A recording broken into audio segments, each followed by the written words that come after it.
ഹരേ കൃഷ്ണ. വീണ്ടും നമ്മുടെ മാധവനായി മാധവമാസത്തിൽ അല്ലെങ്കിൽ മാഘമാസത്തിൽ ഒരു ഏകാദശി കൂടി വന്നെത്തി.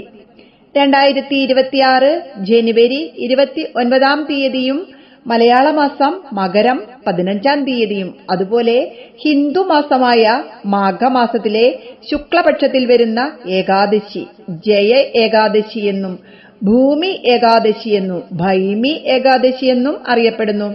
എന്തിനും നമ്മൾ തുടങ്ങുന്ന എന്തിനും വിജയം തരുന്ന ഏകാദശിയാണ് ഈ ജയ ഏകാദശി. അതുപോലെ നമുക്കൊക്കെ നഷ്ടപ്പെട്ടു പോയ ഭൂമി തിരിച്ചു കിട്ടുന്നതിനും ഭൂമി അല്ലെങ്കിൽ വീട് ഇല്ലാത്തവർക്ക് വീടും ഭൂമിയും ഒക്കെ കിട്ടുന്നതിനും ഈ ഏകാദശി വ്രതം നല്ലതാണ്, വളരെ ഉത്തമമാണ് എന്ന് നമ്മുടെ ആചാര്യന്മാർ പറയുന്നു.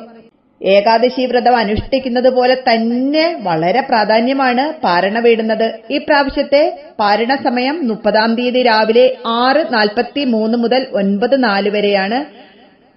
ഭഗവാൻ സൂര്യനാരായണന്റെ ഉദയം നോക്കി ചെറിയ ചെറിയ മിനിറ്റുകൾ അങ്ങോട്ടും ഇങ്ങോട്ടും പല സ്ഥലങ്ങളിലും വ്യത്യാസം വരാം. എന്തായാലും രാവിലെ 7-നും 9-നും ഇടയ്ക്കുള്ള സമയം എല്ലാവരും പാരണ വീടുക.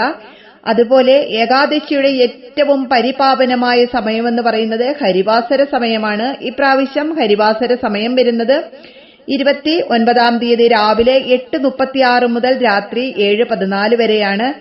നമ്മുടെ ഓരോ ഏകാദശിയുടെ കഥകളും പറഞ്ഞാൽ തീരുകയില്ല. അതുകൊണ്ട് നമുക്കെല്ലാവർക്കും നമ്മുടെ ഭഗവാൻ നാരായണനായിക്കൊണ്ട് ഭഗവാൻ ശ്രീഹരിക്കായിക്കൊണ്ട് നമുക്ക് നമ്മളാൽ കഴിയുന്നത് പോലെ എല്ലാവർക്കും ഏകാദശി വ്രതമെടുക്കാം. ഹരേ കൃഷ്ണ.